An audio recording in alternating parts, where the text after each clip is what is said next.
and I found out that due to some controversy over the background music featuring religious chanting, it was actually disabled and removed. What? Yeah, I saw that. You can, if people have already purchased it, they can still access it. Apparently, what they're going to do, they're going to do a quick patch on the stage and put on some generic other stage music onto it, then put it back on sale, and then reconfigure the original track to remove the chanting. So I've had a look at it myself, but it's basically a replica of the original M. Bison stage from Street Fighter 2, isn't it? Yeah, pretty much. Which is fine. This looks pretty cool. So I'll get it using fight money. So now it's worth protesting, but back then it wasn't worth protesting. Like what's the deal with that? I don't exactly know what the controversy was and what religion was in conversation here. I don't know, but yeah, they seemed it worthy enough to stop offending some people. I don't know, but other than that, I just didn't really read up much more on it. To be honest with you, we'll get it eventually, chanting or not. It's probably Islamic or something. Yeah, probably. The other thing I want to touch upon that new content is there's a lot more costumes on there which aren't part of the pack. You buy them individually using real world money. One of the Ryu ones which I looked at was $4.99. I'm like, fuck off, man. I know it's. I mean, that's what's going to be funding Street Fighter going forward. And there's also talk with the next Capcom Pro tournament doing exactly what it did last year, having like a massive pack. Like a download pack, which people can, put I spend about £20 on for some costumes and a couple of stages, which will go into the prize money for the fighting tournament.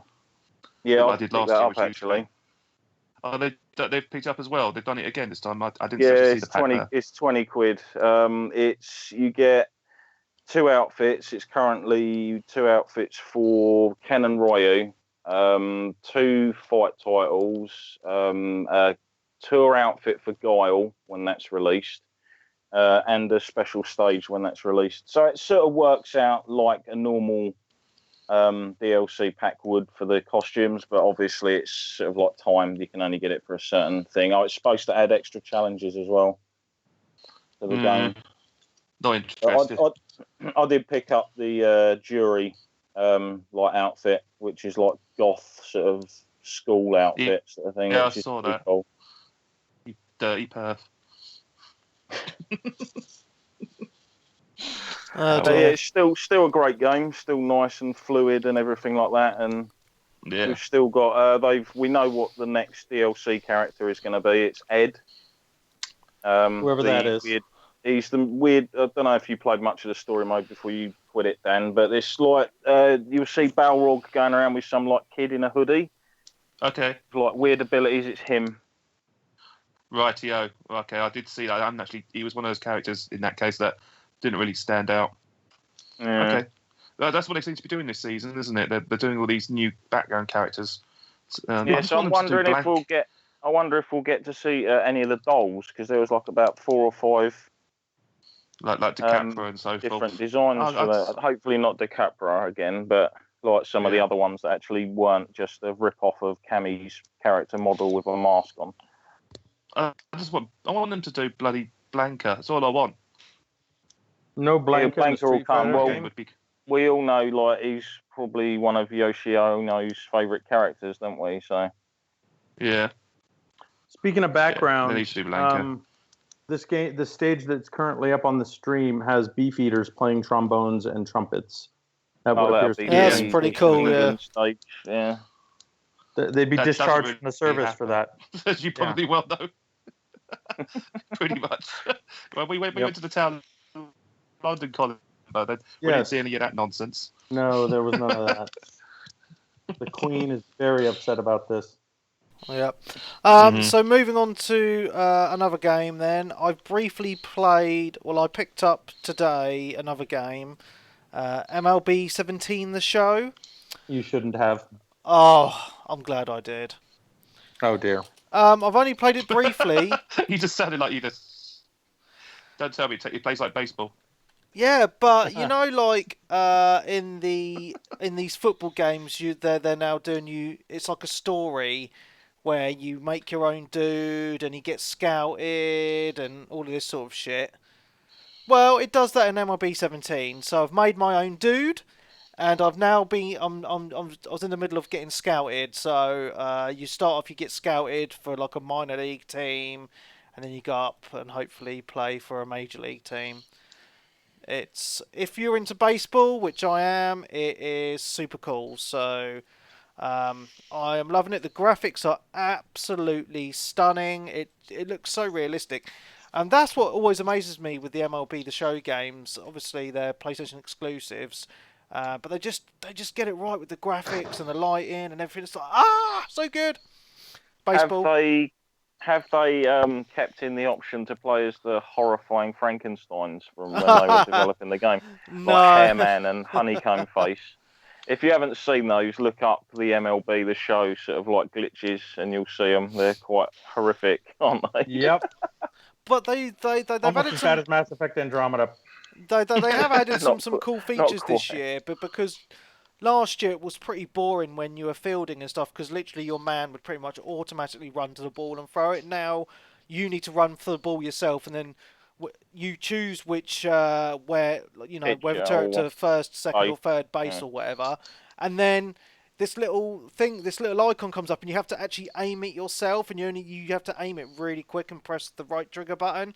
So you have to be really accurate. So it adds a little bit more tension to the game. Right, when you're throwing the ball to bases, does it use common sense and use the different buttons on the controller as the different bases Yes, positions? it does. Yeah, nice. Yeah. So I think it's really, really cool. Yeah, it's a great game, and they've also got a retro mode in this as well. So like the old Super Nintendo baseball games. Yes. It's got that in it as well, so you can play it like that. It's so much fun. So, yes, that is MLB 17 The Show. I won't actually talk about it anymore because I know I'm sending you lots to sleep. Thank you. And the last two games I've played, I finally beat Cheap on Parappa the Rapper Remastered. Hey. So Okay. I'm really happy. And then there was only a couple more rap battles after Cheap, and they were both really fucking easy. So I've now It's the finished toilet game. one, isn't it? Yeah, so you're queuing up for the toilet, and to jump the queue, you've got to have rap battles against all the people you've rapped against before, and then the final battle is kind of the credit thing where there's this DJ Spider guy, and you're on stage doing this really weird rap, and then the game's over. So I downloaded. What a great the demo. game that game is. I downloaded the demo earlier this week. Yep. And I played it in front of my wife and kids. Yep. And all I gotta say is more like Parappa the Crapper. Am I right? Oh no! No. You're talking I about didn't really like it, a to really be old game. is. It's a really old game, Yeah, right? it is. You've got to And my forgive wife any and kids mechanical were like, flaws. what the heck is this? Turn this off. It's awesome. She hasn't got to the reggae frog, mate. That's when. Yeah. No, I Yeah. just In the did rain or the. in It the was snow. Chop the Onion got the Master. funky Got the flow. funky flow. It's so good. Like because I played the Cheap Punch, one punch. so Chop the much turf. that the song was just stuck in my head for days. Butter, butter, butter joins In the the rain bowl. or in the snow. And a lot of the lyrics are nonsense. It's something about Yeah. something rhyme with jockey, and I was like, jockey has nothing to do with what this is. But Parappa the With Rapper is, beef jerky. it's a classic game, and It's no good. it brings back good memories. So whatever. Oh, Colin, you gotta believe. kn- Remember. I'm sorry. Yeah. I said something about what my wife said, and you posted back that like, oh no, you said something like you have no joy in your life. What did you say? Like, I said something along that there is no joy in your wife's life or something like that. yeah, it's like you have a joyless existence or something like that. Fair dues. I could see myself saying the same thing if the roles were reversed. Oh, dearie me. Oh, that's a great game, though. I need to finish it again. I played it pretty much non-stop when I first got it, and it's gone back to the pile of shame, which I need to finish. Yeah. I know that says a lot about Parappa the Rapper, but it's so fucking easy to finish. Yeah. It's more nostalgia from my side. Yes. I literally aced that game when it came out, and Unjamalami as well, the sequel. I wouldn't be and surprised Parappa if too. they don't do that one actually at some point. Yeah, fingers crossed. Give it a year. You were a 20th year guitar edition. playing dog in that one, weren't you? Or a raccoon or something? Lamb, a sheep. It was a sheep. Oh, she was a sheep. Ah. Yeah, she was an Anjama Lammy. Ah, Yeah. of course. Yeah, that was one I never picked up originally on the PlayStation. It was good. It was really good. It's less rapping, more guitar playing. So, Yeah, because the other one I didn't try out was that Guitaru Man. Yeah, I remember that. I did actually play that as well. That was hard. Really fucking hard. Cool. Well, very luck though. I mean, there's a whole series of old 20-year-old games coming or close to. I think they've got what is it? Crash Loco Bandicoot coming, Roco. haven't they? Loco Patapon Roco is as coming well. Yeah, Patapon. Patapon's awesome. Both those two games on the PSP were phenomenal. So I suggest pick those ones up as well if you like Parappa the Rapper. Oh, I'd imagine there'd probably be demos for them as well. Agreed. I'll give it a couple of months, I think. Oh, speaking of demos, aren't you missing another game that we might as well talk about while we're here? Webby, I know you played Yes, it. I did play it as well. Completely forgot. Prey. Prey demo. Go on. Oh. I don't know, man. I know a lot of people were really liking it. I couldn't get into it. I don't know why. I thought it was fun, but again, I've got so many games on the go that I think it's going to be one of those games I want to wait until it hits the bargain bins. Am I thinking? I saw a video on this earlier where the guy turned into a toilet roll. Is that right? No, I think the mimics do. The mimics turn into weird objects and stuff and jump out at you and stuff. So it has got a pretty cool little backstory because you're basically in the middle of an experiment gone horribly wrong, but you don't. It has some cool little twists in it. Yeah, the setup at the beginning was really cool. Yeah, I thought the setup was really well fun. done. But when I got to this kind of open world kind of hub area, I was just like, ugh, what is going on here? I just couldn't be asked. All right, well, go on, Switch. Because did you finish the demo? I was going to say, I didn't finish it. I literally played it for about sort of like 45 minutes to an hour and got a gist of it. It's one of them games I'm interested in picking up. I don't know if I'll pick it up on release because I've obviously got a lot of other stuff to play. But it's got its little sort of hooks of the exploration and the checking for items and the looting stuff, similar to like your Bioshocks and your Dishonored and stuff. And obviously this is Arcane who did Dishonored anyway. But one of the major issues I have with the game is the music for the combat is fucking obnoxious. Like, I don't usually comment on music in a game, but it is absolutely horrific. I was playing like with my television up at the normal sound volume, and when you get into these combat section, the music just booms through your television, and it is just unpleasant, just awful to listen to the stage where I ended up turning the music in the game like literally right down to almost nothing. So whenever I got into combat, that music wouldn't piss me off as much as it actually does. And it's not just me either that felt that way. I saw the same day at least 3 or 4 other people complaining about the shitty music in the game. Like the music when you're going around exploring and doing all the other bits and bobs is perfectly fine. It's got like a sort of electro-atmospheric sort of thing that you'd expect the space to have. But the combat was just sort of like I can't even like replicate it properly. I just never really want to hear that music again. I do think that Pro's coming out at a good time because I think it's out next week, isn't it? And there's no other releases next week. Yeah. So I assume it's going to sell quite well.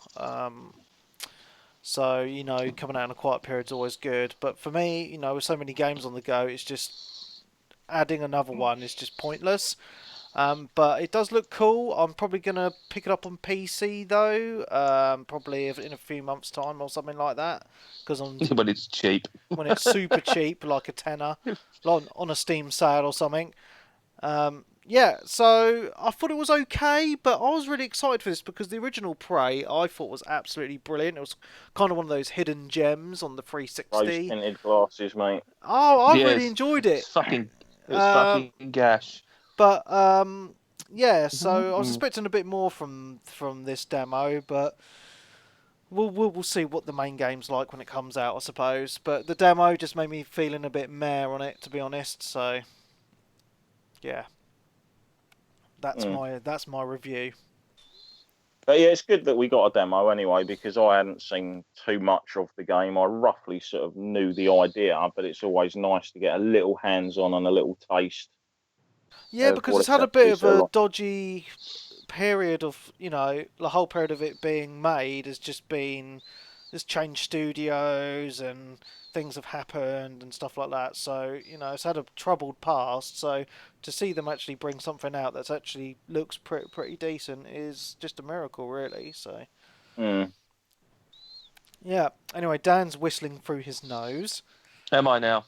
Yeah, we're that's a sound of me being bored. Ah, sorry, Dan. Joking. How do we entertain him better, Webby? I'm trying not to breathe right now. It's hard. Sorry, Dan. Anyway, I've played one more game this week, and that's actually been on the PC.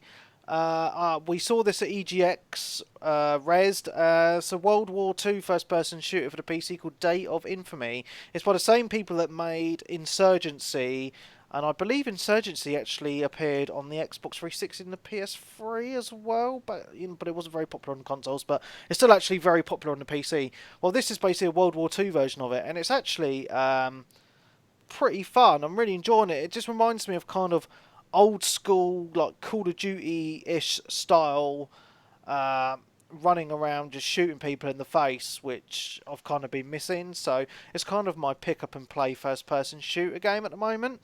It's just really, really fun. The maps are really well designed, and the game modes I normally play are, you got the 3 areas on the map, and you just got to kind of capture them and hold them and stuff. So a bit like Conquest on Battlefield.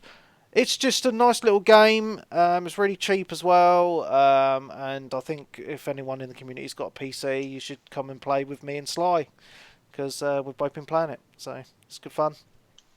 That's all I can say on that, really.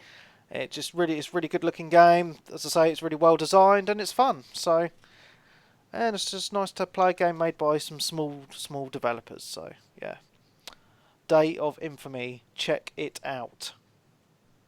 Cool. That is all I have been playing. I'm just going to throw it out there that I have picked up a few more games on my PC, which I will play this week. One of them, I believe Switch is going to talk about later, and I will play it this week. It's called What Remains of Edith Finch, because that looks really, really good. Thimbleweed Park, and what was the other one called? Little Nightmares. So I'll be discussing those games hopefully next week's podcast. Yeah, that Thimbleweed Park sounds like one of those indie darlings, according to sort of people on Twitter talking about it in that scene. Indeed. So I'm looking forward to that. Playing those if I get the time, because Persona will probably take up most of my week anyway. So, who's next? Yeah. Was it Colin? No, it's Paul next, isn't it? It's me. Yeah. Is it Paul? Sorry. Yeah, I'm getting tired sitting here. I haven't been on for a while. Well, a couple of weeks actually. I know you did say about it that I actually finished Mass Effect Andromeda a few weeks back now. I only gave it a 2 out of 5. It's a funny old game, Mass Effect. I mean, I've played 1, 2, and 3. 2, which to most people is still the ultimate classic. 1 I didn't mind actually back in the day. Andromeda is a funny old game because it's the characters. I never gel with them, and I think that's the reason why I gave this game such a low scoring, is because it just the actual game itself was great, but I just didn't feel like I had a connection with the characters at all. Whereas the original, Mass Effect trilogy, you sort of grew with the characters through the timeline, and then you went into number 2 and you sort of continued on with it. Where these characters, I don't know, this is something, I don't know, has anyone else got that same impression, or am I the only one? Did you do their side stories? Yes, I did bits and bobs, but there just wasn't, I didn't have that. Just something wasn't there. I don't know what it was. The characters just didn't. They felt wooden to me. They just didn't have their personality. And I mean, it didn't also help that, when you're talking to them, one lip's up here and the other lip's down there somewhere on the floor, that didn't help either at times. I mean, otherwise, the rest of the game, graphically wise, was beautiful. It felt very Destiny at times. Some of the games, some of the bits that did in it also felt very Halo, which wasn't an issue because I enjoyed, Halo and Destiny. But it did feel like they nicked quite a lot of bits, the style of the graphics of when they went into certain sections. It felt like they were nicking from Halo and Destiny, and like bits like where the bridge is open and it sort of streams across as it opens up a bridge so you can walk across a certain section. I mean, the end of the game was brilliant. I will say that. The actual end section was really good, but it was missing something. And as I said, the characters, and there was just other bits and bobs. I don't know. I didn't think much of the map exploration where you go and you just chuck a probe out and stuff like that. It just didn't feel the same as when I remember doing it in Mass Effect 2. I mean, Mass Effect 2, I did all of the, going through all of the planets and, trying to complete them all, where this one I couldn't be bothered. What do you think of the actual worlds that you land on? Because I've landed on 2 different ones now, and they just feel they don't feel very big. I don't know. Yeah, I mean, it was nice to get back in a vehicle again, because that was the one thing that you sort of... I mean, we only did that in one, wasn't it? That was the only one we did, the road vehicle one, wasn't it? That was which everyone moaned about because they said that it drove like a piece of shit. But to be honest, it didn't really bother me. You're in a buggy on a 0G planet or whatever it is. It's not going to drive brilliantly anyway, is it? But they removed that, didn't they, from 1? You didn't get it in 2 or 3, did they? And now they've brought it back. And I did enjoy the buggy. I mean, there were certain bits which I thought was a bit bizarre. I thought, was when you go up a hill, you've got to put the 6-wheel track on. I thought, well, what's, okay, we're trying to make it quite realistic. But, I didn't see the point of that, to be honest. It just slowed you down, and also the hieroglyphics that you had to do on certain bits. Oh my God! They were just stupid. They really were. I mean, I had to look one of them up because I just thought I haven't really got the time to deal with this. I thought, I just wanted to get through it, and it just slightly annoyed me that bit. Do you feel like Mass Effect Andromeda has just kind of been rushed out because it does feel a little bit unfinished in places? Yeah. I think they had. I mean, I've heard this was the B team that did this. It wasn't the A team of BioWare, and there's just certain bits in it. I mean, there's certain bits in the game, certain like when you get the certain bits where they're doing all the lip talk. The Krogan, that was beautiful. The proper lip movement was out of this world, and then you get some of the humans, and it was awful. And I've got a feeling this game, they wanted this game out by April. It had to be whatever. Before the end of the fiscal year or whatever it is. Yeah, because I thought, you think if it didn't come out in April, when would it come out? It's going to come out. The next timeline is going to be what, August or not August? Say September, October. Now, I think summer's fine for a game to come out. I know a lot of people are against it, but games that come out in the summer in the last few years generally do pretty well because not much else comes out. Yeah, but developers don't. The kids are all off for 6 weeks and all that. I think it's a perfectly good time, to be honest. I don't know why people avoid it. But they don't do it, though, do they? They always bring stuff out in September. Now, you think about it. If we bring out a game in September, I mean, I don't know what the timeline is of the Scorpio, but it's possible it could be coming out September, October. No, it's December, isn't it, I think? I'd have said November. When was December. The Xbox usually released? About November. November. Yeah, I reckon, November. So you think about it, right? You bring Mass Effect out. If you don't bring it out in April, you're going to have to bring it out in a later window. Now, you don't want to do September because you've got Destiny 2 coming out, which is just going to destroy everything. I don't know about that. I think you will.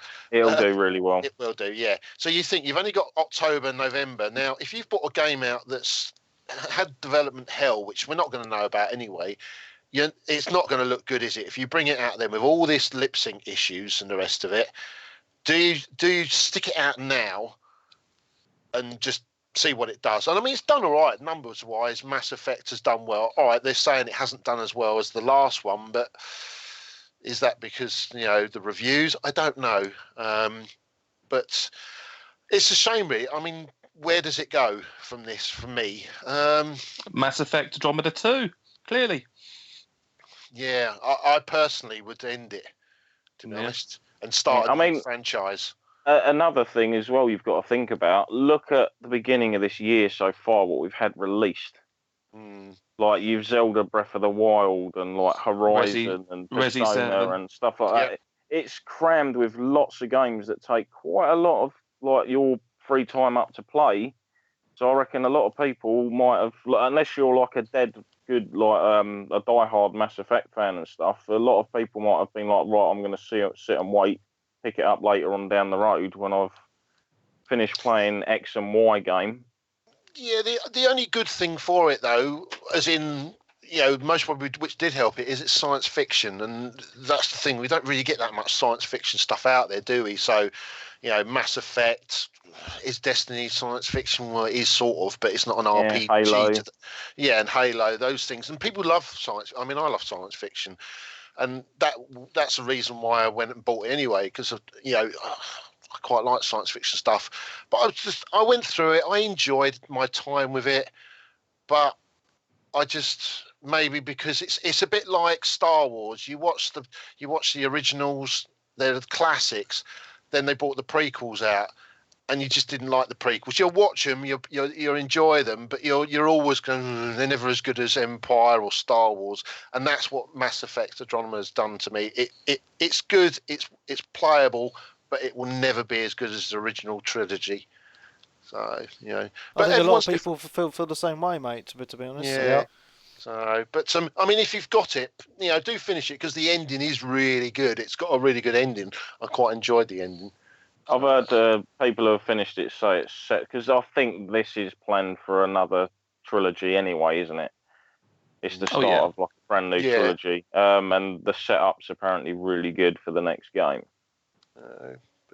I've got a question, Paul. Yeah. How many shags? None. Oh, fucking hell. I wasn't into any of them. You're going celibate? What? Yeah, I went. None of the characters. Well, the trophy for that. The only character I quite. Yeah, there must be a trophy for it. Yeah. No, you have to have 3. What? Yeah, I did look at the trophies. Menage? You have to have like get with 3 people. Yeah. That's a bit much. Sly's got it. Dirty stop out. Yeah, so, but no, I did look at the trophies, and I had a quick look at that one. Yeah, it said you had to have, I can't remember what it said, seduce 3 people, I think it was, or something like that. To that Mate, you're showing your age. Who was it that ended up going off with a guy in one of them and feeling pretty dodgy for Achivo? Was it Peebs? It wouldn't surprise me with Peebs. I remember someone saying there was an achievement for it in one of them, and it was like, I did it, but I felt weird doing it or something. Oh, Peebs. Oh, Peebs. But no, don't knock it till you tried it, apparently, Peebs. Yeah. Oh, dear. So, but none of them really appealed to me, to be honest. Maybe that's the issue. The characters just didn't really... I mean, the only one I quite liked was the Scottish one at the front. In the front... Yeah, the one on the left-hand side. Ginger. She's not ginger. Was she? Well, yeah, she was mousy, gingery. I don't know. She was Scottish. It's a hairbrush too. She needs a hairbrush. Anyways. But there we go. Yeah, so that's that done. Other than that, I've been through bits and bobs. I went back to Bloodborne actually, which was because Sly started playing it. And he was like getting his juices flowing, like, Bloodborne. And then Phil got involved on our, Twitter chat. It was like, I never actually did play the DLC for it. And the old Hunters. Yeah, the old Hunters. So I was actually in a certain part, because I've actually finished Bloodborne, did all the bosses, and I was actually on the second playthrough, and I actually got up to Vicar Amelia, and never actually got to that bit. I was just before that. And I could never remember where I was going. So Phil, Big P, jumped into my game, and he says, well, I'll help you through, because he said he's played it 6 times. He says, oh, yeah, I know where I'm going. So I thought, well, it's easier than me sitting there trying to figure out where I'm going just to try and get to Vicar Amelia. Went through to that. We destroyed Vicar Amelia straight away. And then I opened up the DLC. And... yeah, man, the world's great. It's got some lovely art decor, the whole world again. Yeah, Dan was, and Am I whistling, Mike? So I'm. No, focusing you very- weren't. I think you just read it in the text. I Am I I whistling? didn't notice it.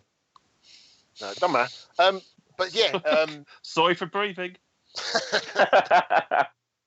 but yeah, I'm going back through that again at the moment, and I must admit, as soon as I started playing Bloodborne, it was like it's the fast combat, it's very aggressive compared to your Dark Souls games, where you're very slow, methodical, shield attack. This is just great. You just plow through, It's brilliant. I'm really enjoying myself on it. I will keep you updated on Bloodborne. Other than that, there's not much else I can really say. I did go back to Plants vs Zombies 2 today. Good man. I've got a bit of an issue at the moment. I need a shooter on the PS4. Overwatch. Yeah, Overwatch. Yeah, the trouble with Overwatch, it's too bloody expensive. It's like still £40 everywhere. Oh, it's been on sale a bunch of times. I have a copy on PlayStation 4 and Xbox One. It's that good. Yeah. Yeah. I need a game on the PS4 because I don't really have anything on the PS4 as a shooter, as a first-person shooter. And I mean, I've played Titanfall 2 on the Xbox. I don't want to buy it on the because Do you want a pick up Titanfall and play 2's dead. shooter, or an action? Do you want to pick up and play shooter, or Yeah.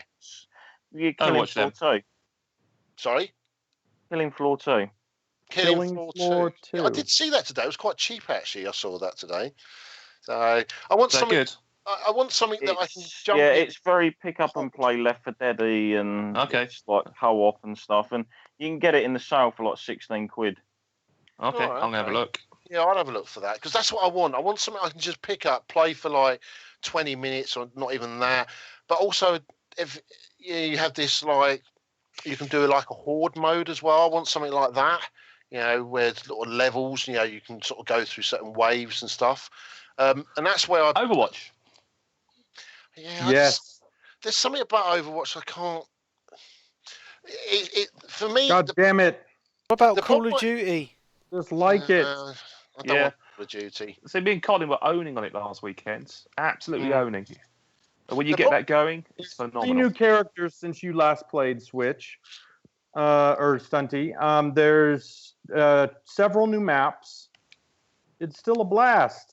Yeah, I I don't know what you like about it. What, you couldn't find a character you liked, or what? Well, There's the problem with it is you got to work out what characters you're using to what characters they're using, and it's a chess. Not all the it's time. A chess, not all the time, but it is a bit of a chess game at times. As in, you're trying to work out, if they use a certain style, few characters, then you need to swap your characters because you can end up getting owned. And for me, I just want something that's just straightforward. I don't want to start pissing around swapping characters halfway through because you've got to try. It's tactical, which I can understand. It's a brilliant style game, but for me, shooters are I just want to shoot something in the head. I don't want to be doing certain style characters because I need to do something different to correspond to what they're using. It's fine. I understand why you like it, but maybe because I'm just thick. Maybe that's the situation. Well, you need Call of Duty then. That's a No, thick person exactly. shooter. And you're kind of right there as well. Probably. Wait. I'm just waiting for the Twitter abuse. Go and bring it. So yeah, what thick people play Call of Duty? Yeah, Pretty much. I have got the last Call of Duty actually here somewhere. I don't know where it is. Well, actually, no, have I? I don't know. I can't remember. It might have been on the Xbox when I was game sharing. But I don't know. Call of Duty is never the one for me. I mean, Battlefield 1 is the other one I was thinking of. But then I did try that, and it was like spawn, die. So, but there we go. So, yeah, as I said, I went back to Plants vs. Zombies, had a bit of fun with that. We ended up doing the 50, well, not 50 waves, but the wave modes where you just hold a base.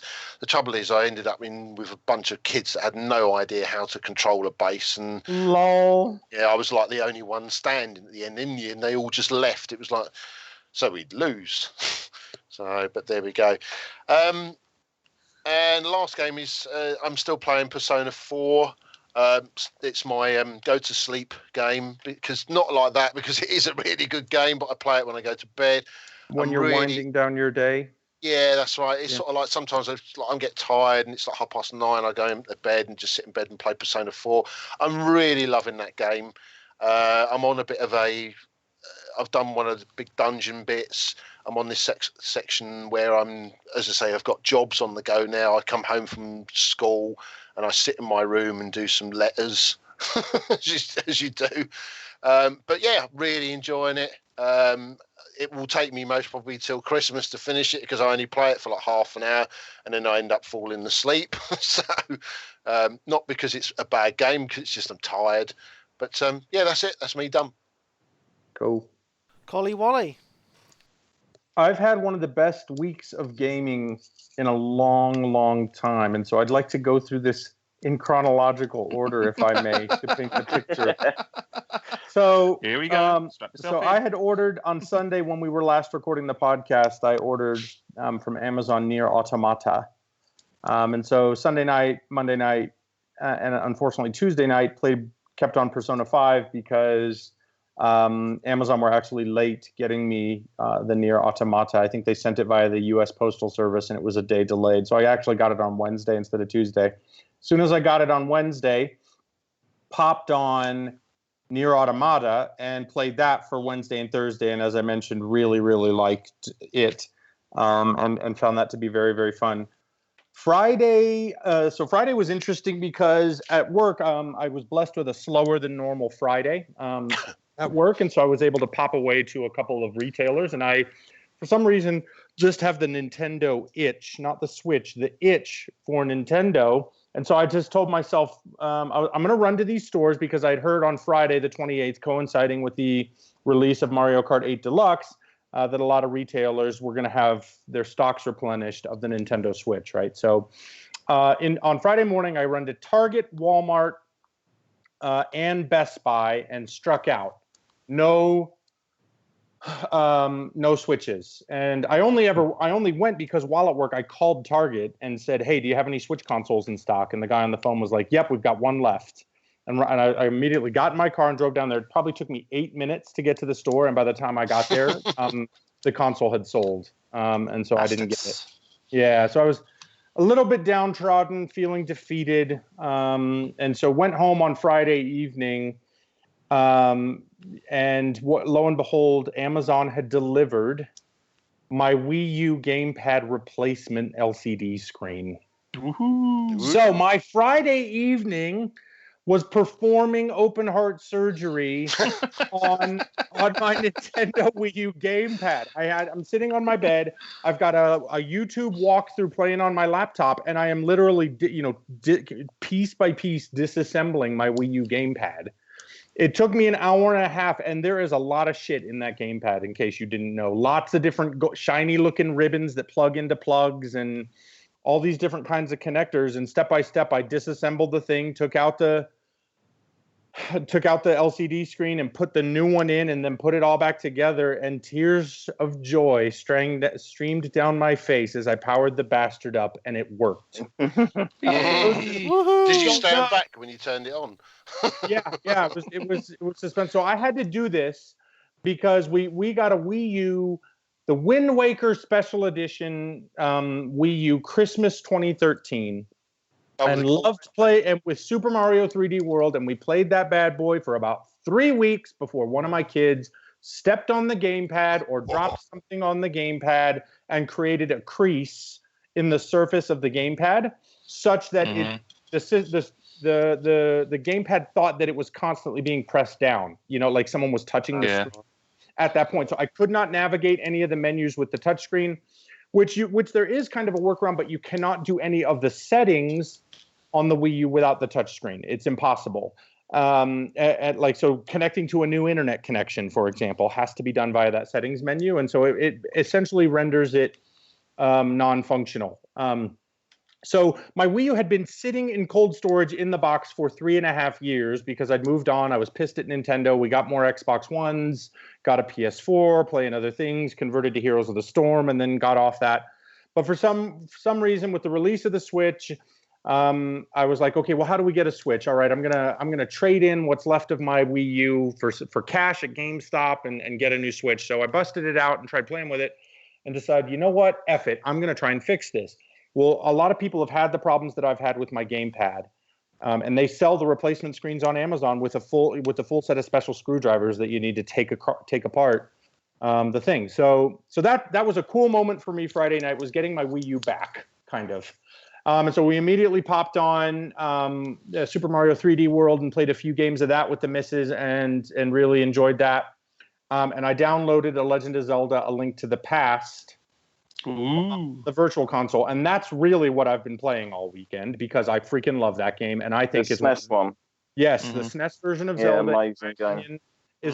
It's up there with the best games of all time for me. Like that or Mass Effect 2, I'm not sure. I'll probably maybe give the edge to Zelda right now because I'm playing it and remembering how fun it was to play that game. And for a game that came out in 1992, how intricate the planning was on which level, which parts of the map you can reach with which special items, and it's just a really well put together game. And I'm just loving playing it on my couch on the gamepad, on the Wii U gamepad, and having so much fun.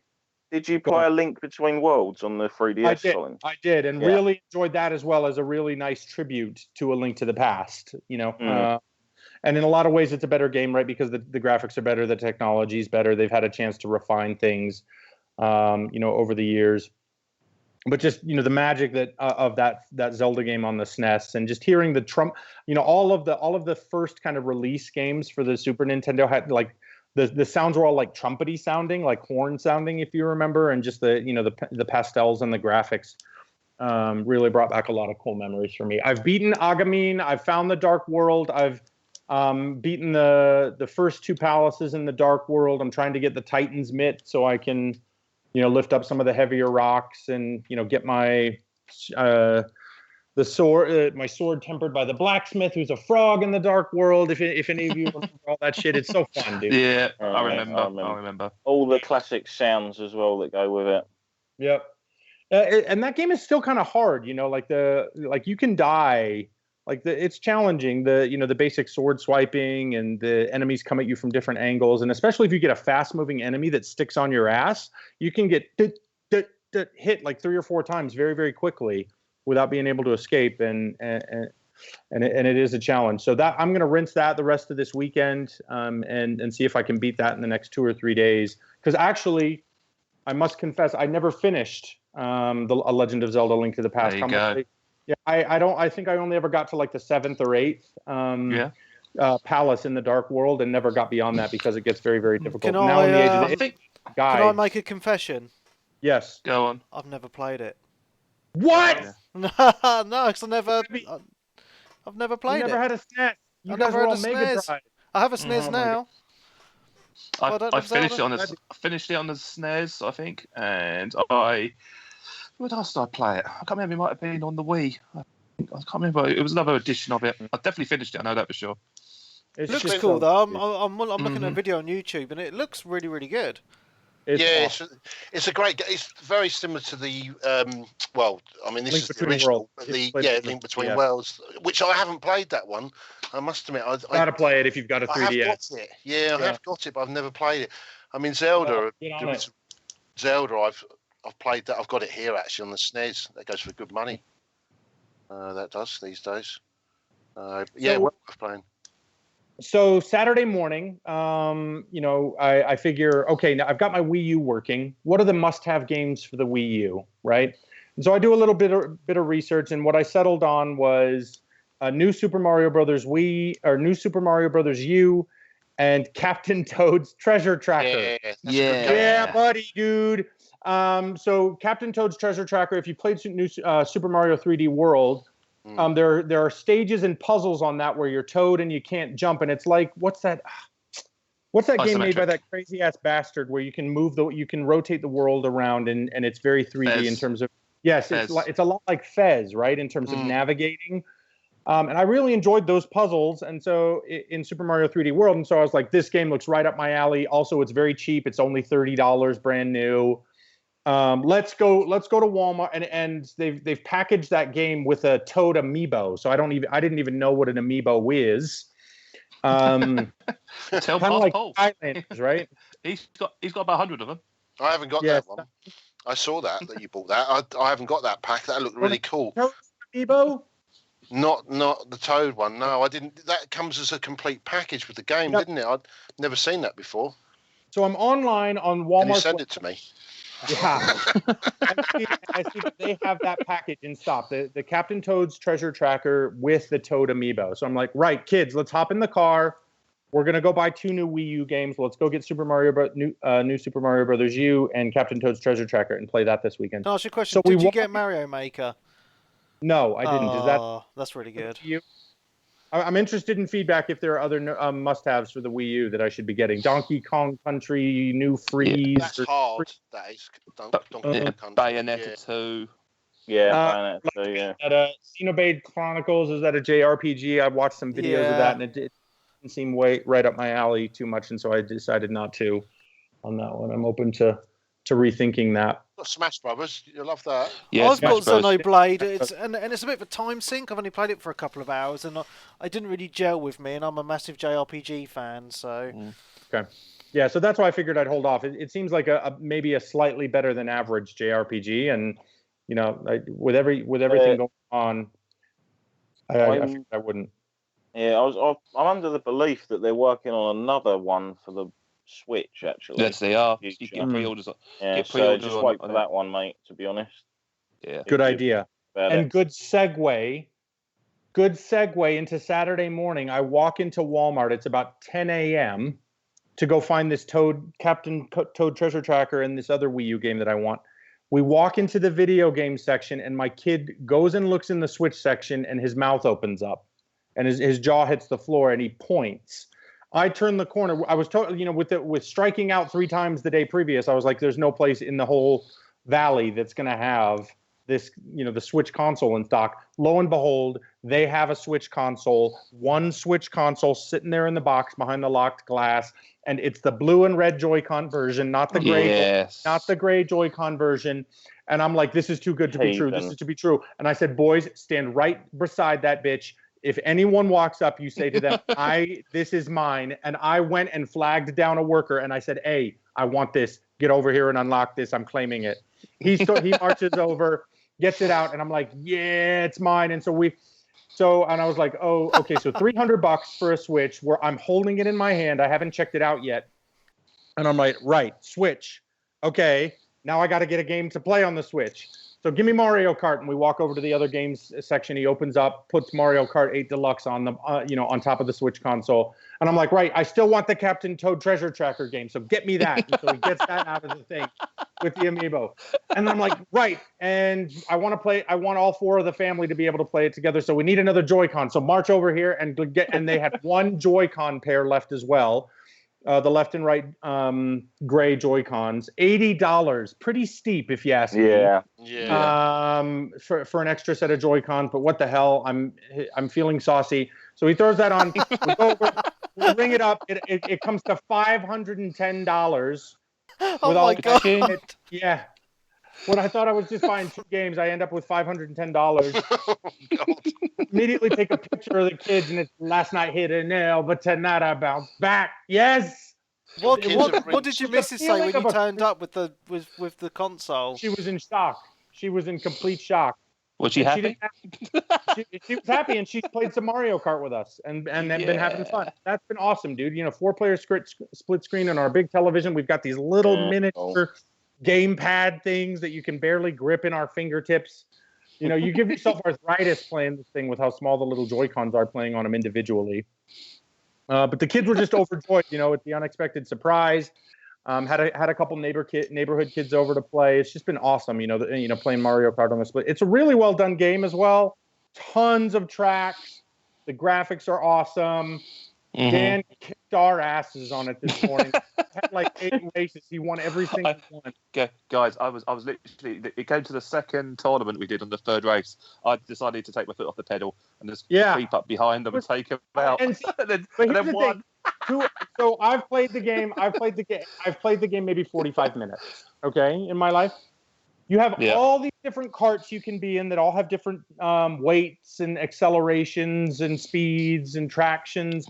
You can change your tires out in this game: off-road, slim, sponge, monster, standard, and then you've got all these different glider types. And I was like, I don't know what I'm doing here. So Dan, do you have any pearls of wisdom on how to what are the best tires? What are the best? Yeah, the best way to do it is when you're selecting your car, press the plus button, and it will bring we saw that menu. Yeah, so I always like going Mario and everything standard. Yeah, I like going a mix between acceleration and speed, pretty much, somewhere even between. Nothing too heavy. Nothing. If I choose a heavy character, I usually go for a lighter car. But yeah, I tend to go for middling characters. I mean, I think the second round I chose Baby Luigi and chose the lightest car I could just to give you an advantage, I suppose. And I still won.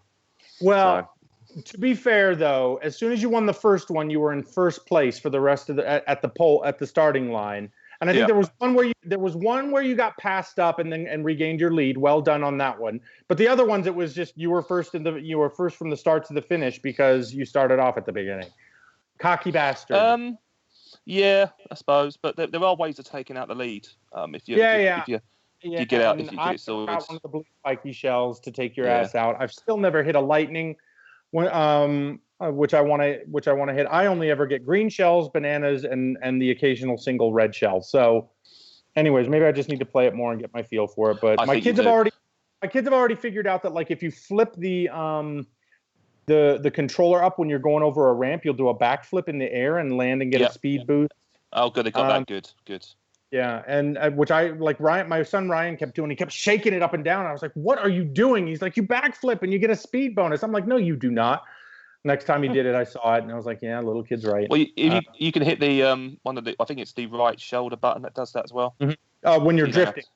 Yeah. No, you're going up a ramp, you can hit it. Going up a ramp, yeah. Okay, good to know. Do you wait until you're there to hit it, or do you hit it as you're on the ramp? As the tip of the ramp, hit it at the top of the ramp, and you do a flip, you do a spin, or whatever. Another top tip I've got: if you go to the only way you can activate this, if you go to a regular offline mode, and then as soon as you're racing, hit the menu button, and then turn off steer assist. Yeah, I can't even fucking talk at the moment. Turn that off, because otherwise, what will happen? It will kind of take you and help you around the corners rather than let you don't want off. It. Yeah, when you don't want it, so it gives you a bit more flair.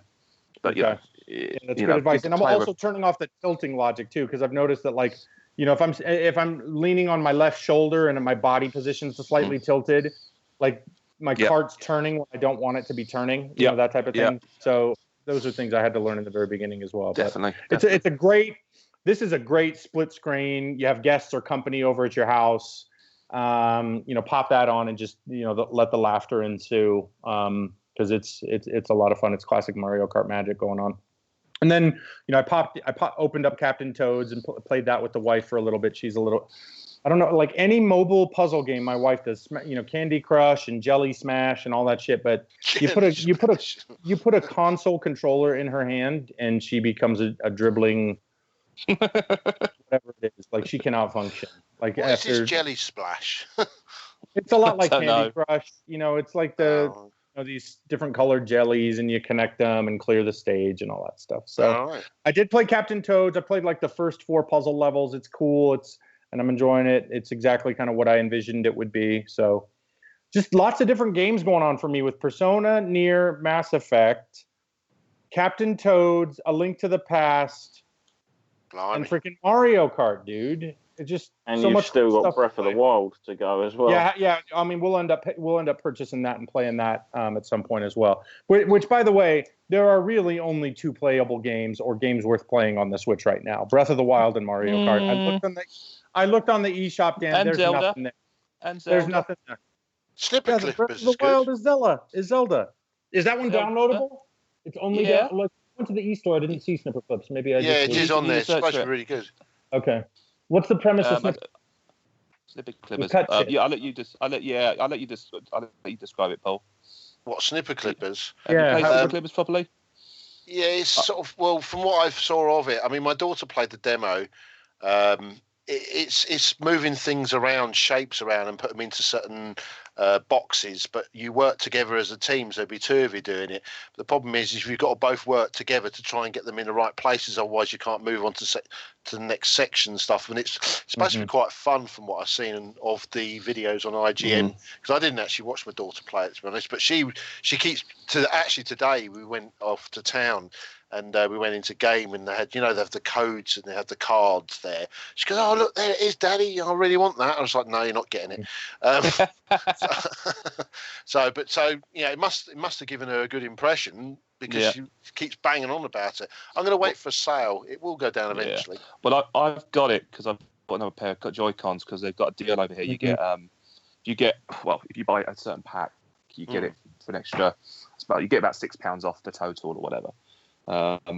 So I've downloaded it. I haven't played it. It's up to 4-player co-op. And the idea is you did little paper people, and you can move your shape around. I'm watching it on the screen right now. This looks boring. No, it's hilarious. On Twitch stream. Okay. It's hilarious. We played the demo when I had some friends round when I first got the Switch, and it was just literally people shouting at each other to cooperate.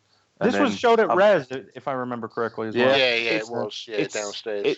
It turns people into animals. It's hilarious. Lol. So the idea is that you clip each other into shapes to complete puzzles on the screen. For example, popping balloons or catching a basketball. If they play this together. Yes, and that's why it's so brilliant. Not if you want. So I'm going around Nathan's tomorrow, and me, him, and his missus are probably going to rinse it. So it's going to be good fun. I kind of feel like Nathan only plays Skyrim and nothing else. How do we get him? How do we get him more good games? Man. He just, you're right. He just played nothing but Skyrim and Minecraft. That's it. He says he'll get Brawl out when that's released, but I'll believe it when I see it now. I guess he's never on anything. Anyway, he gets set times to play video games. Yeah, he's a busy man. Anyway, yeah. That's me done, exactly. Webby. Lots of awesome games right now, and I've got my mojo all the way back, I think. So I'm enjoying Mojo is now. good. Yep. I'm feeling a little bit left out since I'm like the only person without a Switch now. Oh no. Me? Oh no, you know what happens next? No, I'm not going to get one. We need some better games to come out for it. I'm going to Stardew Valley. I'm going to talk about one later. That's out on the PS4 anyway. Mm-hmm.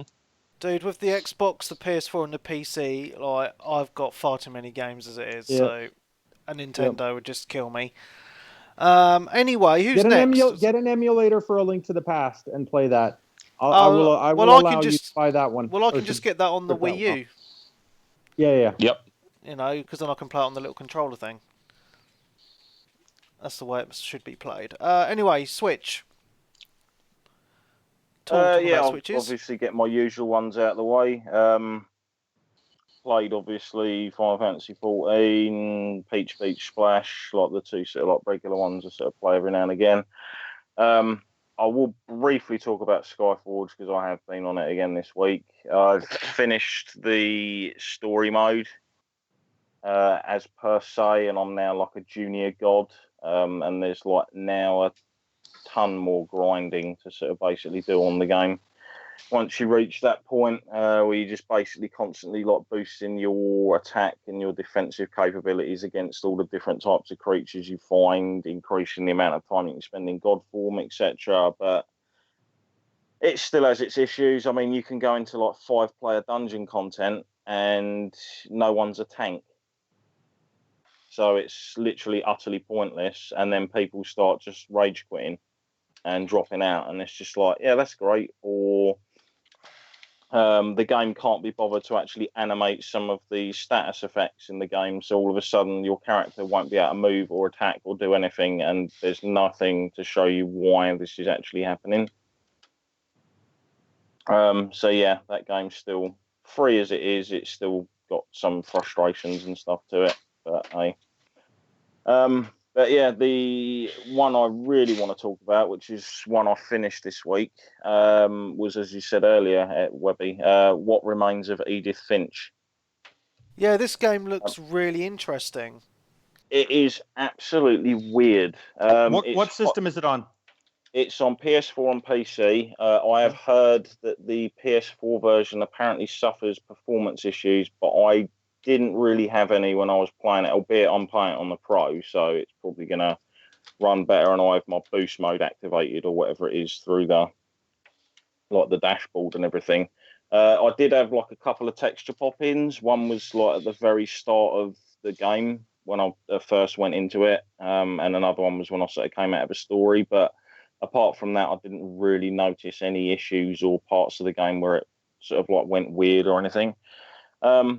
This is a walking simulator, basically, is the easiest way to say it. It's like your Dear Esther's, your Vanishing of Ethan Carter's, Everybody's Gone to the Rapture, that sort of thing. So it's a story-based narrative experience where it's all in first person, where you basically play as a young 17-year-old girl called Edith Finch, and you're basically exploring the old family home with all these weird stories about what's happened to each members of the family, because they've got like a weird curse on them, basically, like weird fucked up shit happens to them. And you'll basically go around exploring this like incredible house that looks like completely out of like some childhood's imagination. It's like all built up higgledy-piggledy all over the place sort of a thing. And you'll go into each of these relatives' rooms and open up like their diaries or books or letters, and you'll go into like another weird interactive sort of story bit, similar to like it did in Ethan Carter, if you remember, Webby, when you'd read like the kids' notes. Mm-hmm. Yep. Sort of a thing. I don't really want to say anything about any of the things you do in these because it would be a massive spoiler, but there was a lot of them where I just had a massive grin on my face, just thinking like, this is really cool, this is really well done. The music's really spot on as well. I think it changes from sort of like mellow piano stuff to slightly more serious, and then like a more somber tone to befit what's sort of happening and what you're sort of discovering as you're going through it and everything. It's quite expensive, actually, for a game that literally only took me about 2.5 hours to finish. But as far as I know, this isn't like Gone Home, where you can like finish it in sort of like 2 minutes or whatever it is, if you know exactly what you're doing. But yeah, in the UK, it was like $15.99 of a thing, but I didn't mind that because I always really enjoy these experiences and stuff, because that's what they are basically. It's an interactive experience that you're sort of taking part in. But yeah, it's by the same team that made Unfinished Swan Nice. on the PS3, and there is a little nod to that as well at one point in the game where I looked up at something and I was like, that's quite nice. But yeah, really enjoyable, fun, interesting, different sort of type of game. Like I say, I can't really talk about it too much without just ruining parts of it that are best left to be experienced for yourself. That's fair enough, dude. Sort of I mean, I've thing. watched some trailers on it and some reviews, and they've all, and all the reviews have been very good on this. So, yeah, I'm looking forward to playing this. So yeah, if you like your sort of like your walking or exploring type of games or these sort of type of things, this is definitely the new shiz to check out, as it were. But yeah, bar that, I haven't really, to be honest, played with much. Like I said, I've tinkered with a bit of Street Fighter 5 earlier as well. I do own Outlast 2, which I haven't started, and I also have Dragon Quest Heroes 2, which I also haven't started as well, because like you've all said, there's so many games going on at the moment. I don't really want to sort of like basically put my toe in each different one. I'd rather sort of get some of the stuff done and then move on to one after that, as it were. No, I agree. There's so many games out at the moment, but I think, this Edith Finch game that you were just mentioning, it seems like a bit of a breath of fresh air since, if it's only 2 hours long, give or take, and it's a series of short stories from what I've been led to believe. Yeah. You basically play through like the stories of each of these different family members and stuff, and the way they're done, you interact with them in different ways almost every time. Nice. Sort of a thing, and it sort of throws you out, and then you get used to it, and you're like, oh, this is like really cool, and It's like I say, it's just a really well made game. I was like very happy with it. And sometimes those little couple of hour experience, pick up and play through it. They're fine. Yeah, Because you I don't, agree. you just play it, you enjoy it, you're done. Rather than sort of like forgetting about it and putting it on the back burner, booting it up a week later, wondering where you were in the story, that sort of type of thing. It's not a full price title, right? It was $15.99 in the UK. Okay. It's only like something like a 2-point-something gigabyte game. It's not a huge one. The trophies are fairly gettable as well. I got all of them. I got pretty much, I think it was about 70% on my first playthrough, and then just went back because once you finish the game, you unlock like a version where you can like just play each story as you want whenever you want. To sort of like re-experience parts. So I just like mopped up the trophies that I was missing for it. Cool. Oh yeah, it looks good. Looking forward to playing this. Yeah, I'll just want to hear other people's takes on it once they've sort of finished it, basically. I will endeavour to get it done this week. There's this, and there's another kind of not full price scary game that's come out, Little Nightmares or something. Has anyone talked about that one yet or played that one? Web, you've got it, haven't you? Yeah, I've picked that up. I've not played it yet, so I'll talk about it next week if I get time. The interesting thing about Little Nightmares is that there's actually a retail copy of it as well. Mm-hmm. Yeah. Mm. And like a little collector's edition with a statue and stuff. Is that on both consoles, is it? Little Nightmares is on everything, whereas Edith Finch is on PS4 and PC. No, I don't mean that. I mean the physical release. Is that on everything? Because I noticed. I think that's on everything, yeah. Or it might just PS4 and Xbox One. Because I've noticed anywhere that there's quite a few bits and bobs that have come out on the PS4 that are just exclusive, and they are just physical, and they're not out on Xbox. So that's bits and bobs as well. So that and some... I think a lot of it maybe stems from the fact that there are quite a few indie titles that have physical copies in Asia. Right. In the Asian territories, because they're not so much into their downloadable stuff. So there'll be like that Alien Nation. There's a physical copy of that, and various other ones you can get hold of in like Japan and like other Asian territories. Outlast 2 or Outlast, I saw that there's a collection of that being released, That's isn't it? why I picked that up. I got the boxed version because it comes with Outlast, the Whistleblower DLC for the original, and Outlast 2 as well. When it was only like £25. So yeah, I saw. Even though I still own I do own the original and the DLC. I've never finished them, but I'd just like to have the physical as well. I'm watching the stream. You see, you're using the term walking simulator, and that seems very apt.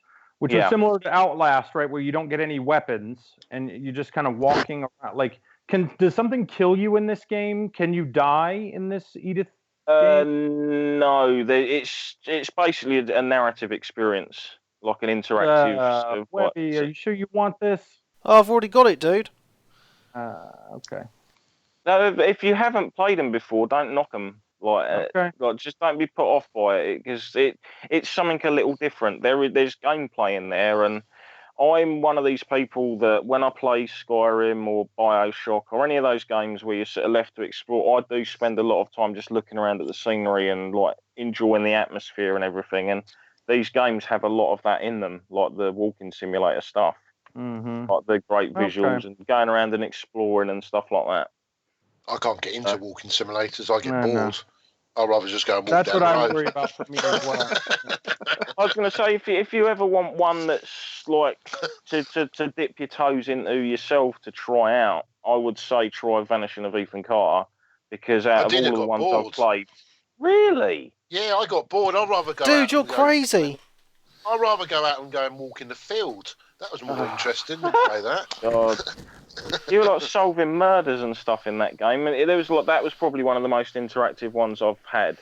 I used to be able to do that where you used to live. Sort of a solving thing. murders. But yeah, I think you're going to really enjoy it, Webby. I really do. Yeah, cool. I'm looking forward to it. Yeah, just stick a couple of hours aside and you'll just get it done. Yeah, sweet. Is that you done, Darren, then? Or? Yeah, that's basically it, me done. If I think of anything else, I'll briefly bring it up later. But it won't be anything like massive, because obviously I've pretty much talked for it all. Cool. Dan, then? Hello. I haven't got too much. But new game aside from Mario Kart 8, which is fantastic, Puyo Tetris on the Switch, puzzle game. It's everyone knows what Tetris is. Everyone should know what Puyo was. If you don't, it's very big in Japan apparently, less so over here. What is it? I don't know what it is. I know what Tetris is. You basically get blocks of 2 blocks of beans or jellies, I suppose. The easiest way to say it is Dr. Green's Mean Bean or Dr. Thingy's Mean Bean Machine was like a rip-off of it or a tribute. It was a reskin. It was basically. So it's all done by Sega. So you got these different coloured beans that come in 2s, and then you join them up into blocks of 4 or more to make them disappear and create train reactions. Like Dr. Mario. Well, not really. Dr. Mario is slightly different because that has 2 different types of block. You have pills and you have viruses. Right. So this is like that, but it's actually a really solid game mechanic, if I'm being honest. So the idea of it is that it's like a fusion between the 2, but at the same time, the core games of both are easily accessible. So if you just want to play Puyo, you can just go and do that. Or if you want to play Tetris, go and do that. Yeah. There's a fusion mode which combines both game styles, and it actually works quite well. So the best way to describe that is that you get different Tetris pieces or Puyo pieces. The Tetris pieces are typically heavier than any of the Puyo, so you can actually create crushed chain reactions. So the Tetris pieces squash all the Puyos to create lines and shit. It actually really works really well. And there's all sorts of different bits and bobs you can customize on. You can play to your heart's content. You can go two-player split screen competitive, or up to 4-player split screen competitive as well, or teamed. So the Switch kind of capabilities are catered for there. There's an online mode where everyone's fucking good at this game. I think I played about 15 games and I won 2 of them. I was getting pwned. Were you playing against a load of Japanese and such? I was indeed. Yeah. The way I kind of combated that is to learn how to do Puyo very, very quickly and very well. Because most of the people were old school Tetris fans. So they were literally just spamming the pieces down in the right order and just completely kicking my ass because I couldn't keep up. But if you can play Puyo against them, so you can be a bit more clever the way you're doing it. So yeah, I mean it's 35 quid, which is a bit much to some people, but I'm going to get so much out of this game. I've been honest with you on the train. The demo when it came out, I literally paid it 20 games on the trot on the train journey up. So I'm pretty sure I'm going to get a lot out of this. These are the sort of games as well that. For a handheld game, you need a controller. They things like that need so much precision. They just wouldn't work on a mobile phone. Yeah, exactly. And I think it's really cool. Personally, nice garish graphics, cutesy music which you can silence. Pretty good, I'd say. One to have a look out for if you got a Switch, because at the moment, as Colin said, there's not too much, but in places there's some real gems, and this is one of them. Briefly, also, I suppose I better mention quickly Mario Kart 8 Battle.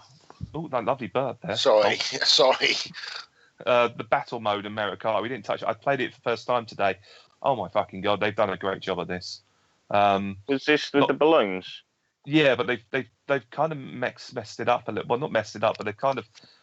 If you go into a regular game now in a lobby with loads of randoms, you have different modes. You have a coin collector mode, so the most with the most coins after a certain amount of time wins. You have the old classic balloon popping mode, but you do it with bombs or shells or whatever. And then you've got there was like there's 2 teams. It was like almost like Zombie, where you capture each other's carts and stuff. Really, really good fun.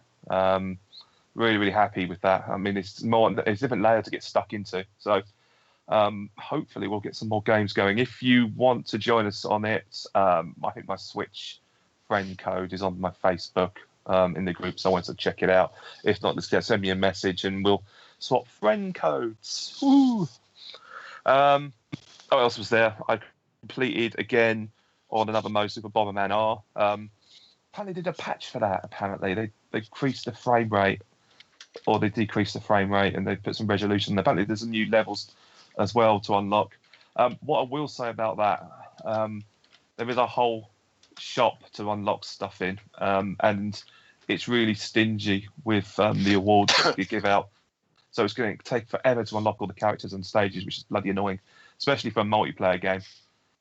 So that's one to keep an eye on, I guess. And maybe I might do better if I do it online more, but I'm crap online, so we'll see how that goes. Another quick game on the Switch, which I purchased for £4.50 or so, was a game called Kamiko. Pixel art, Zelda-esque shooter, I think. Don't know how to describe it really. I've only played it for about 20 minutes, half hour. But you walk around the map collecting keys and shooting things, and it was for £4, entertaining enough, I suppose. I don't know, you pay your money and see what you think of it at the end of it. And the last thing really is got Ultimate Marvel vs. Capcom 3 on the PS4. I think this is probably the 4th time I've bought this game or in some version. Because I got the original on the Xbox 360, the Ultimate on the Xbox 360, the Ultimate version on the Vita, and now the Ultimate version on the PS4. Fantastic game. Really looking forward to Infinite, which is they released some more details this week on the next iteration, which looks kind of cool.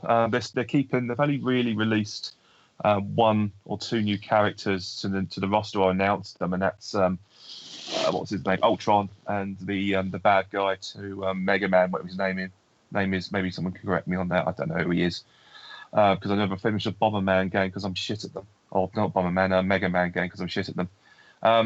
It looks alright. It looks fine. It looks standard Marvel versus Capcom. If I'm being honest, be interested to see what kind of mechanics they build into it. But it's got that kind of Tekken, Street Fighter Cross Tekken kind of feel to it at the moment, since it's 2-on-2, and that was a decent game enough. So I have high hopes. And to be honest with you, the Ultimate Edition, I think this got over £100. Looks kind of cool. If I've been honest for the first time, get a couple of statues and some Infinity gems as well. But I'm not going to buy that because I'm not an idiot. And that's me done.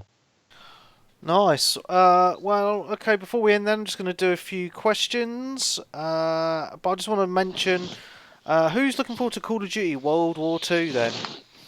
Nope. I am, yeah. I want to see some more video of it first. So It looks quite cool, I think. Yeah, it looks all right, yeah. Yeah. And also I'm excited because I've got the Forza Horizon 3 Season Pass. They're adding Hot Wheels into the game. So you've got Hot Wheels cars and crazy tracks in the sky and stuff. So that looks pretty cool as well. So Dude, it was the funniest. In the Twitter chat, Darren posts a link to the announcement. He's like, look at this garbage or something like that. 15 minutes later, you'd post the same link. I'm so excited for this. Because it looks awesome. It looks so cool. It does look fantastic, yeah.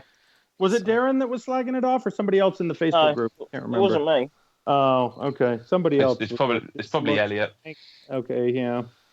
Yep, so yeah, it looks really, really fun. So, okay, we've only had a few questions. Graham Yates says, what is the price point at which Scorpio starts to put you off purchasing it? Anything over £500, I think. Anything over £300. Yeah. I think It'll be more 300. than that. I think it's going to be about 350 to 400. I know it will. I know it. It's whether is there a market for it? That's the thing. I don't know. I'm going to wait. I'm going to wait and see what happens first. Yeah, I don't think there's a market for it. I really don't. Yeah, but then people were saying that about the PS Pro, yet people seem to have bought it, where it's not really any different. That's 350 PS4. though, isn't it? Yeah. That's not 400, is it? Depends. Is that, or 500 even? Yeah. Well, you're asking people to invest in 4K telly, high-speed internet connection, extra joypads, which will be probably the price of a Xbox One Elite joypad. It's going to be kind of flashy. Don't get me wrong, and it's going to be interesting to see how they're going to push the games on it, because and it's going to play all the Xbox One stuff, no doubt about it. And the way I look at it is, it's only the first party Xbox titles that are going to be really making the most out of it in the meantime. Yeah. What's the point? What is the cheapest price to buy a 4K telly now, anyway? About £400.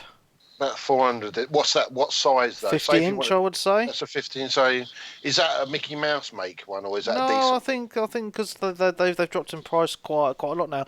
But then you want to make sure it's got the right HDR on it, though. Yeah, But I'm not buying one. but my argument is like I still don't see the point in the PS4 Pro. You know, the PS4 does neither do I. everything that you need it A to lot of do. people don't, I think. What's the fucking point in the Pro?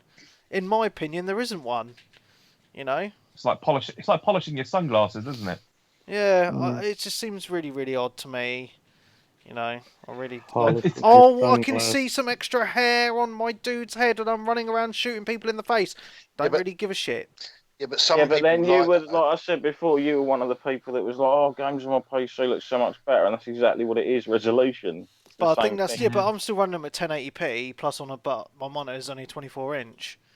The thing is, you've got that chance to do that, though, Webby. There is people out there that don't have the PC technical, stuff. So, and also there is quite a lot of Xbox people that will move on to the Scorpio because they love the Xbox. I mean, how many people? Fair. I mean, how many people do you know that actually had the original Xbox and they upgraded to the Xbox One, the slim one, because it had the better Blu-ray support? I can't remember what it's got. It's got something in it, hasn't it? That's better than the original the Xbox Xbox. One 4K S. Blu-ray. Oh yeah, yeah, the Xbox One S. And it's got HDR on it as well. That's right. And I know people that went out and bought that because they wanted that technology, and they're going to do the same again.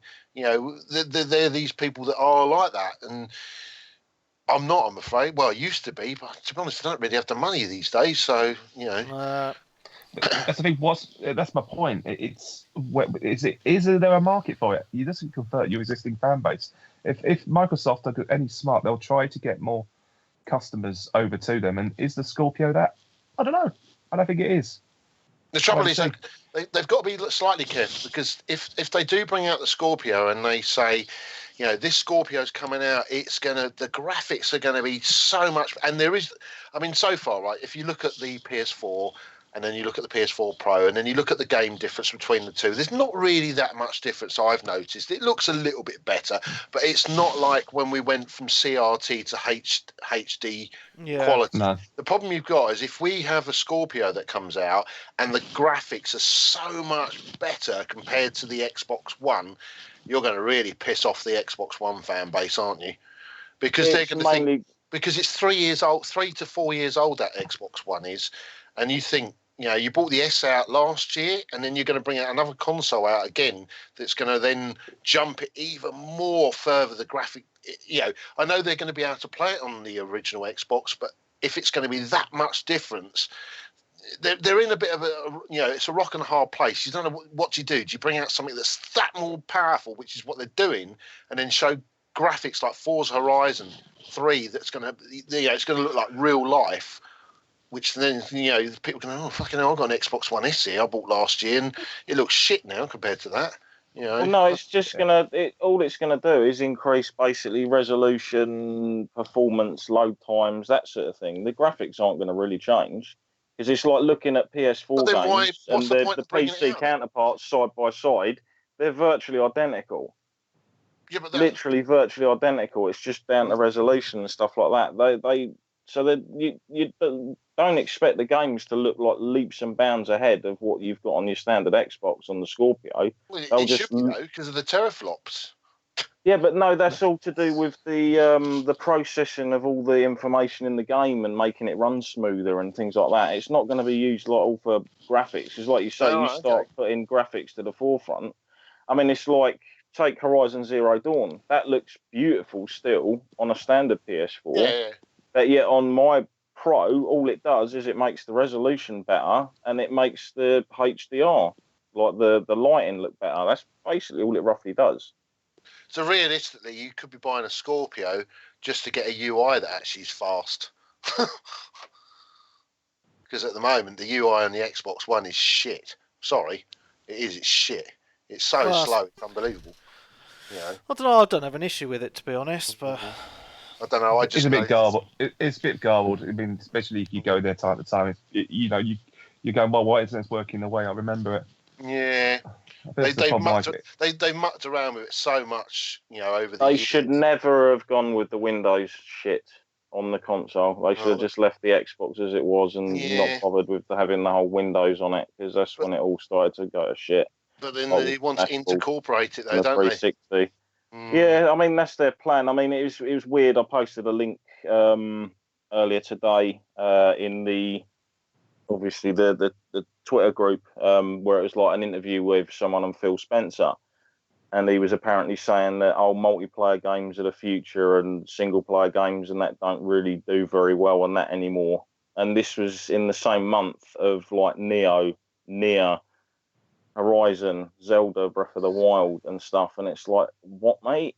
Because come and think of it, like pretty much I think every game on the Xbox that's technically in their sort of exclusive thing has always got a multiplayer aspect to it. Yeah, but that's what Xbox has been good for in the past. Like all the good games have been multiplayer games. It sort of has, but now they're forcing all this like fucking card packs and shit on everything, like they did with Halo and like they did with Gears and shit. Yeah. It almost seems like they're using it as another vehicle to try and fucking squeeze more money out of people's wallets for fucking microtransactions and crap. It's going to be an interesting E3 this year because on one hand you've got PlayStation that's bringing out. I mean, this year's been a mad year, isn't it, for the PlayStation with all the exclusives, and they're not finished yet either because we've got some other stuff coming out at the end of the year. You know, like the Uncharted spin-off. We've got Days Gone By, I think it's called, or something like that. And then there's other bits and bobs. And then you've got big hype at the moment for Nintendo at the moment. The Switch, I mean, it's supposed to be, it's selling mad, isn't it, at the moment? They're saying even in America it's selling really well, which is unusual for Nintendo because normally they're really slow. And now we've got Xbox coming in with a new console, and it's like, where does it sit? So it's a bit of a, I think it'll do fine. I mean, yeah, thinking about like Quantum Break, that was like single player, that didn't really have any multiplayer and stuff on it and everything and whatnot. But it is quite hard. I think they'll be perfectly fine. People are going to run out and buy it. It's going to sell well. I'm going to hopefully pick one up.